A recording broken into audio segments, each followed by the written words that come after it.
The story of Catmandu starts with a cat. This cat, actually. I first met Carson shortly after my husband Kurt passed away in April of 2012. Carson was a throwaway. His family had moved away and left him to fend for himself on the streets. He and another little feral named Evie were living under a neighbor's house, barely surviving. When I learned of their plight, I started feeding them. Carson and I slowly became friends. In early 2013, I learned the neighbor's house had been sold. The new owners planned to get rid of the cats by removing their access to shelter, trapping them, and taking them to animal services. At the time, Carson City's tiny shelter had a euthanasia rate of almost 70% for stray cats. They wouldn't make it out alive. I couldn't take them. I already had 3 cats, and that was the limit for my apartment. I called everywhere trying to find help for them. No luck. There were very few resources for cats. Then a miracle happened. 2 spots opened up at the Wharf Halfway House. It was a 2-bedroom apartment at Carson Pines that housed up to 14 cats in a cage-free environment. We got them in, and I immediately started volunteering there. I fell in love with the cats and the cage-free concept. Although Carson and Evie were safe, the plight of homeless cats in our area continued to really bother me. I kept saying, somebody needs to do something. One morning I woke up and said, you know what? I'm somebody and I'm going to do something. I had no experience running a nonprofit or working in a shelter, but the cats needed help and they needed it now. I cashed in Kurt's pension and sold almost everything I owned. With $20,000 in hand, I started looking for a place to establish Catmandu. On Craigslist, I found a big, old, dilapidated, trash-filled former daycare center and second-hand store. The rent was really cheap. The floors were terrible. The whole place was painted in god-awful primary colors. It needed lots of work and tons of cleaning. It was perfect. With help from a few really amazing people, in 3 short months we turned the wreck of a building into Catmandu. We hauled away 27 tons of trash. We replaced as much flooring as I could afford. We cleaned, repaired, and painted. We scavenged, recycled, and repurposed. We found stuff for really cheap or free. We built cabins from used cubicle dividers, repurposed used furniture, and turned upside-down playpens into kitten enclosures. We got really creative. Catmandu was born. Our first cat arrived on March 21st, 2014. Then another and another. In a few short months, we were up to our ears in cats and kittens, and they just kept coming. The first few years were really, really tough. It was a steep learning curve. There was too much to do and never enough money or help. But somehow, our small group of dedicated volunteers and donors kept the doors open, helping hundreds of cats and kittens each year. In 2016, facing yet another kitten season with few volunteers and absolutely no money, we shut the gates. We announced that Catmandu would be closing for good unless we started getting more donations and help. Thankfully, the community responded and more people started volunteering and sending money. We were able to reopen and continue doing what we do best, helping the kitties. Over the years, we have made lots of changes and improvements to the facility.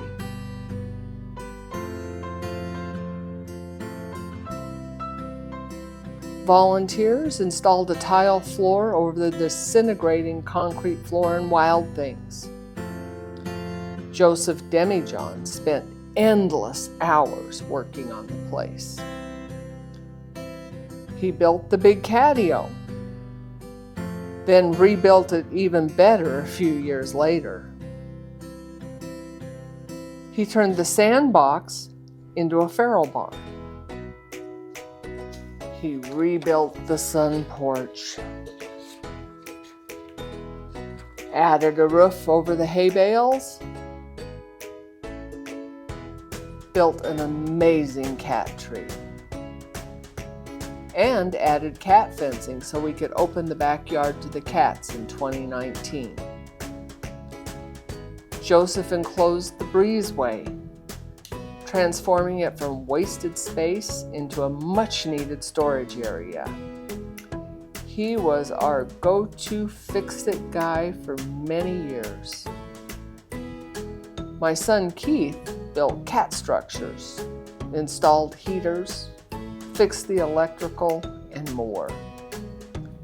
Numerous other volunteers pitched in to fix, change, modify, and improve the place. Wood cabins were donated in 2017, replacing the worn-out cubicle divider condos. Furniture came and went. Little by slowly, the place got better and better. In 2019, Dr. Sean Peck and All Creatures Mobile Veterinary Hospital started providing weekly vet visits with deeply discounted rates. We finally had a great vet that was affordable. Hallelujah! Unfortunately, getting the many kittens that passed through our doors healthy and keeping them healthy remained a huge problem. We tried numerous ways to house them. Cages, a separate building with PVC and chicken wire enclosures, booties and gloves on anyone interacting with the kittens, trying a variety of rooms and pens. We tried it all. Many of our kittens came in sick, and then they gave it to everyone else. They were like kids in a daycare, passing illnesses back and forth and around and around. Some ailments, like ringworm, were just annoying. Others, like panleukopenia and calicivirus, were deadly. While we saved far more than we lost, the losses were heartbreaking and frustrating. We tried, God knows we tried, over and over again, but it was a losing battle. With the kittens' underdeveloped immune systems, someone was always sick. For their sake and ours, we eventually quit taking kittens altogether and focused instead on teenagers, adults, and seniors. Despite all the cosmetic improvements over the years, by the summer of 2023, Catmandu's infrastructure was literally falling apart. Floors and walls, fixed on the cheap back in 2014, were failing. The effects from 9 years of hard wear and tear by thousands of cats and kittens was reaching critical mass. The roof was leaking. Something had to be done. So in June 2023, we closed for 3 months to do a massive makeover. Thanks to generous donors and a whole lot of hard work by numerous volunteers, Catmandu was transformed. We got a new roof on the main section of the building, redid the floors, fixed walls, and repainted.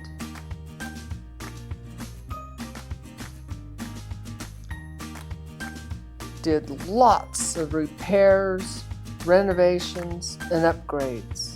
Added murals, and lots more. The result was amazing.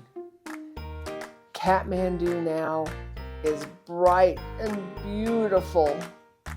It is also much easier to clean and maintain.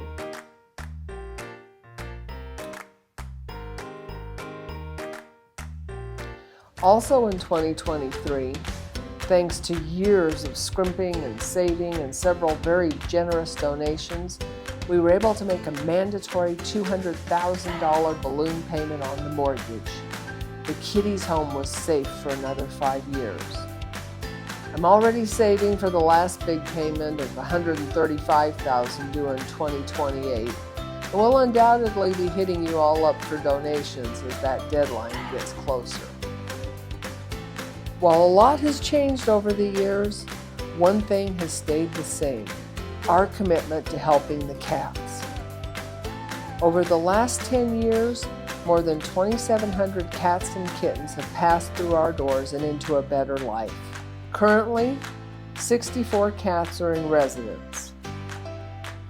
52 of them called the sanctuary home, while another 12 are adoptable.